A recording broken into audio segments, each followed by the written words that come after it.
in this video, I am going to be going over a guide for all of the passives for every class in Dungeonborne. So basically, I'm just going to be going through kind of the best passives that you should be aiming to get on each class and why, and then also I'm going to be explaining some of the kind of more complicated passives that don't really explain themselves so well just from their descriptions. So first up, we're going to go for Swordmaster, just because that's the first class I have here. And the passives you're going to want to aim for this, is right here. You want the stamina passive deflection. While Whirling Blade is active, all damage taken is reduced by 50%, and Whirling Blade is obviously your spinny E ability. So while this is active, just 50% damage reduction, which is pretty insane. I would imagine this definitely might get nerfed at some point. I mean, it kind of recently did, because now you can actually block it, so it can be blocked. So do be aware of that. I don't know who this is, so I am not going to accept that. So yeah. That's going to be the main passive you want for the Swordmaster. I am a level 20 Swordmaster, it says it here. So you can see that stamina is it's a pretty high requirement to get up to, but it definitely is worth it. I don't think Will's going to be worth it for the Swordmaster. Critical strike chance is okay. And the movement speed is pretty alright, actually. If you get like a lot of dexterity, this requires 72 dexterity, and I have 26 on a fully maxed out Swordmaster. So that's obviously a really high requirement, but if you can get that 72 dexterity, and if you've got like loads of money and you don't really mind losing your dexterity stuff, then this can be okay. You do have to land a critical attack with it, so it may or may not actually activate, but if it does activate, 60 points for 5 seconds is quite a lot, and that's going to kind of give you the upper hand in a fight. But I would definitely just aim for stamina more, just because that's going to be pretty hard to get to. And then also strength is very, very, very solid as well. If you could get stamina and strength, that would probably be both the easiest two to get and also the best two to get. Because restoring life when you hit someone with your swords is just very, very valuable, and allows you to kind of play fights differently. So for example, maybe normally you'd start off a fight with the swords, but if you have this on, maybe you want to start off a fight with your like spinny spin ability and then run away and use your swords to restore life and also do a lot of damage. So both of those are going to be good for the Swordmaster. Then we're going to go to the Death Knight. And what do we want here? Grasp of the Grave is really good. If you're ever out of will because you're using like one of your 2 Q abilities, not will, if you're ever out of like the energy because you're using one of your 2 Q abilities, this is going to be really, really good for just getting a good bit of energy back, which means you can then probably use that ability a little bit more to try and finish the enemy off. So that's definitely going to be a very, very solid one to go for. And also it only costs 20 more strength than I currently have, so it's going to be pretty easy to get to. I don't think this is that fantastic, the dexterity perk. It really doesn't last that long, I don't think, for it to be worthwhile. The shield one for the stamina is okay. I don't think it's going to be fantastic. Soul Reaper is going to be much better in duos or trios, so if you're playing that, then, you know, that might be worthwhile, but for solos, I don't think it's going to be fantastic. And then Will is also very, very, very good for just PvE, but it can be useful in PvP as well.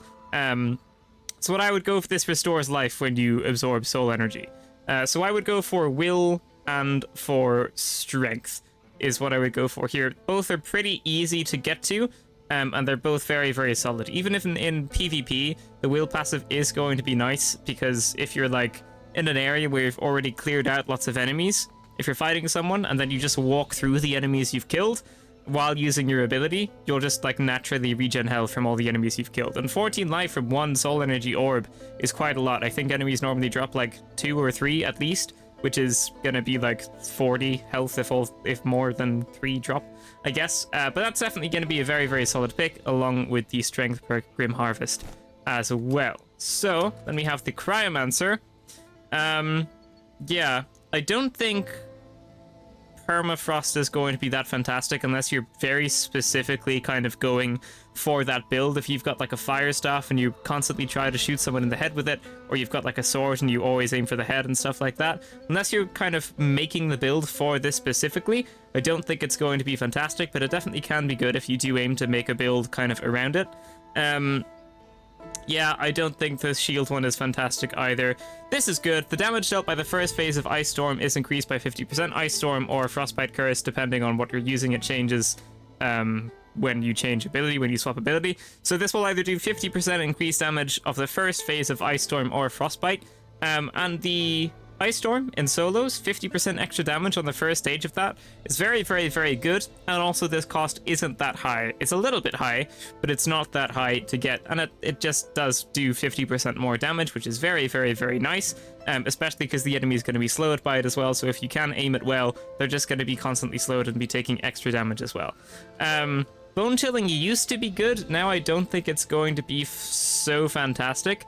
And then we do have Faith as well. When dealing cold damage, gain stacks of cryotherapy, consume all stacks on the next use of Frost Barrier to recover 0.5 life per stack. So this is basically just going to give you extra health back, which can be useful as well, and it's a very low activation cost. So I would say for the Cryomancer, you should probably just go for the Intelligence passive Frostbite, increasing the first stage of either Frostbite Curse or Ice Storm by 50%. Or you should go for Faith, which just gives you a little bit of extra health back when you enter your Frost Barrier, which just means it heals you more, basically. But Intelligence, I think, is definitely going to be the main one for the Cryomancer. Now, onto the Fighter. The Fighter has a couple of good ones, I think. While Battlecry or Whirlwind is active, hitting an enemy with a weapon applies a 20% slow. That's going to be very good for Whirlwind. Because it's just going to make it a little bit harder for the enemy to get out of it, especially if you kind of jump someone and use it. It's going to just make it harder for them to get out of it, meaning they're going to have to block it, and even if they do block it, you're still going to be dealing lots of damage with that. And also, if you've got like a teammate and there's one person that's just blocking, your teammate can probably like throw fireballs at them or something. And then also, the mega high strength is killing an enemy player resets the cooldown of Inspire. Again, that's going to be better in teams. Any ability like that is going to be better in teams, but, you know, it can be okay in solos as well. If you get third-partied or something, maybe, but I think that doesn't really tend to happen so frequently if you're really paying attention to what's around you and listening for footstep audio and all of that kind of stuff, and you're like closing doors behind you so no one can sneak up and that kind of stuff. Dexterity. After a successful defense, your next attack is guaranteed to be a critical strike. Dexterity is probably actually what you want to go for. This is very, very, very, very, very good. If you're good at perfect parrying, this is going to be extraordinarily good against anyone that's using like a two-handed sword or a sword. So like Death Knight, Swordmaster, Fighter, and I think that's it. And maybe Rogues as well. Just anything that you can perfect parry. You're going to be very, very, very good against that with this. It's going to be very, very, very powerful. And it's also not a mega high. It's not a crazy high activation cost either. So it definitely is pretty good. And my Fighter actually isn't maxed out, and I'm only level 18 out of 20. So then we have... Yeah, I don't think the shield is fantastic either. It's like a decently sized shield with 200 points, but it's only for 8 seconds. So this definitely can be okay. But you really have to get the timing down very, very well to make this worthwhile. And it's not going to be that crazy or anything. I think this one's going to be quite situational. It's good. It's not like it sucks. But I just think that Dexterity is going to be better. And then we have Will. This is going to be very, very, very good if you're in teams. But it's going to be quite literally completely useless in solos. But if you're in teams, this definitely can be like a super solid perk to go for, not a very high activation cost.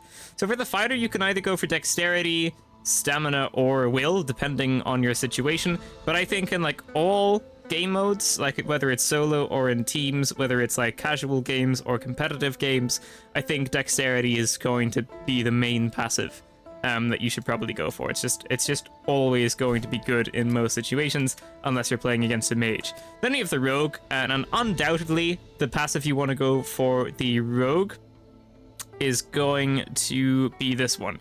Stealth Break Venom for strength. While in stealth, unblocked attacks apply poison, dealing 25 damage every 0.5 seconds for 3 seconds. If you pair this with a crossbow and you enter stealth, and let's say it's like a purple crossbow, you can do like 400 damage with one shot. So that's obviously going to be very, very powerful to start off the fight, and it's not like the enemies can just heal, because you do a little bit of damage over time as well. Not that much, so they probably can just drink a healing potion, but this is going to be an excellent way to start off any fight, whether you're in solos or in teams. It just does a whole lot of damage if you're pairing it with a crossbow, especially if it's a good crossbow. And yeah, it's very, very, very powerful. Then also the second strength one is you just get 50% lifesteal, which is when you're in stealth. So you can go invisible, shoot someone with a crossbow, do a whole lot of damage on them, and then also get 50% lifesteal on that same like attack that you do. So strength is definitely very, very, very powerful for the rogue, and also dexterity is super good for PvE. Just every time you eliminate an enemy, if you get this dexterity perk, evaporate, you just enter stealth.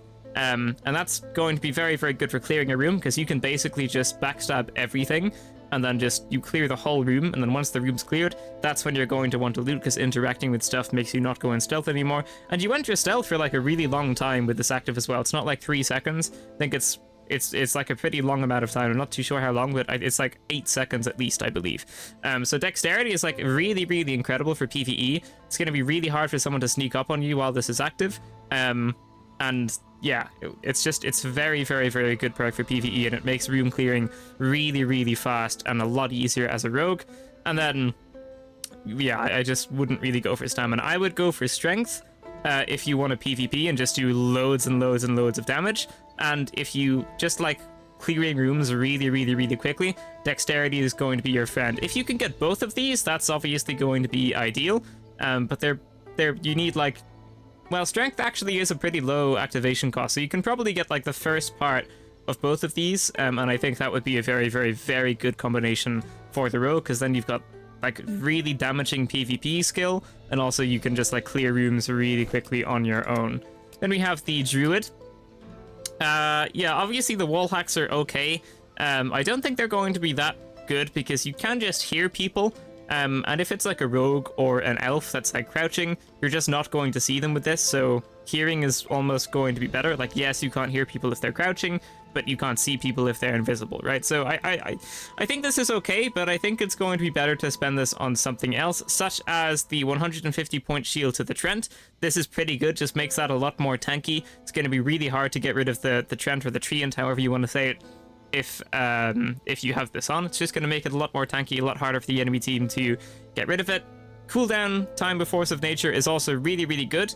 And the second intelligence bonus is okay. I feel like it's a pretty high activation cost for what it does. Gives you back some extra primal energy when damaging enemies. That's okay. I don't think it's going to be fantastic. The main one I think you want to go for is Force of Nature, where you can just store an additional charge of the Treant.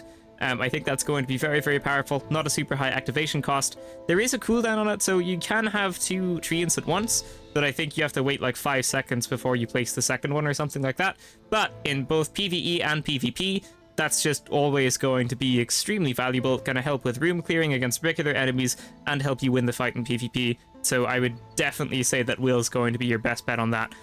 You can go for predatory senses if you want, but I don't think it's going to be better than Force of Nature, because I think that you can just hear someone instead of seeing them through a wall. Like, yes, you kind of pinpoint where they are, but you can also just pinpoint where they are with audio, as long as they're not crouching. So I think it's going to be more worthwhile to get Will than it would be to go for Dexterity. So then we come to the Pyromancer, and for this you probably just want Intelligence. I mean, I'll quickly look over this again. Dexterity is okay. When using Fire Blast Retort, this is going to be better in teams. Stamina perk is going to be better in teams and solos. It's not really going to offer a whole lot. And then that is going to be the same for Will. Going to be better in teams, not going to offer so much for solos. The main thing you want to go for is Intelligence. Stage 2 of Pyroblast and Fire Blast. Well, Stage 2 of Pyroblast and just the like regular Fire Blast. Apply 5 stacks of Ignite to hit enemy targets. And then Ignite removes 1 stack every 2 seconds and deals 10 fire damage to the target. So what this does is basically just does extra damage over time if you hit someone with a fully charged fireball and a fire blast. And then it just does some more damage over time to the enemies, which is very, very powerful. And it doesn't have that high of an activation cost, which is really nice. So this is basically just free extra damage. And then if you get Iris of Fire, you have like a little tiny orb kind of in front of your character that just sometimes shoots anything it sees. It can be quite annoying if you're trying to like sneak past a room. It will just shoot the enemies that are around you, and then that will aggro them. So this can be slightly annoying. And in PvP, I don't think this is going to be fantastic because it doesn't shoot that often. So I would I would almost not go for this, because it can definitely be pretty annoying in PvE, and it can alert people around you. Like it can alert real players around you as well if like the audio from it is heard. So I would just go for the first stage of Intelligence, and then maybe try and get a different perk on like the swift casting, for example, if you wanted to get that. But I do think intelligence is going to be best for the Pyromancer, just getting extra damage on there. And then we come to the priest, which, you know, is not in a good spot right now. Stamina is going to be very good, restores 5 mana on critical hits. If you're pairing this with like a Searing Staff, which is part of their starting kit, then that's going to be really powerful. You're just not really going to run out of mana if you can hit headshots. And you're gonna like be bringing in fewer mana potions if you have this on. So that's definitely like a very okay perk, regardless of how poor the class is. This is still a pretty solid perk. Divine Protection is also pretty good, and neither of these have that high costs as well. My priest is also only level 2, so the cost is probably lower than it seems. You can just have 2 immunities, so this is basically going to make you immune for 6 seconds instead of 3 if you use both of your immunities one after the other, so that's going to be nice. Yeah, I don't think this is going to be very good. And then the Faith one is you can just kind of cleanse allies of debuffs, which isn't going to be fantastic. But the high up Faith skill, which costs 75, which is pretty high, is you can just resurrect teammates. So that's obviously going to be very, very, very powerful. You don't need stones to use it. You can only use it once during the adventure, so you can only resurrect 1 teammate, but it's still going to be pretty powerful. It probably takes a long time to do. But I think for the most part, you're either going to want stamina or intelligence. Stamina and intelligence, I think, on the priest is going to be your friend. I think they're both going to be pretty easy to get up to, and they both are pretty solid as well. So I believe that's every class. I don't think I would have skipped everything. So I just kind of wanted to make a pretty basic guide to what I think the best passives were for each class and what I think you should be aiming for. And also, it's not like the other passives suck. All of the passives in this game like serve their purpose, and you can probably make a build around it if you want to. I just went with what I think are the best ones and the ones that are going to be best in like most situations that you come across. So yeah, there you go. Thank you so much for watching, ladies and gentlemen. That is going to be it for this video. If you liked it, leave a like, subscribe, and I will see you in the next one. Farewell.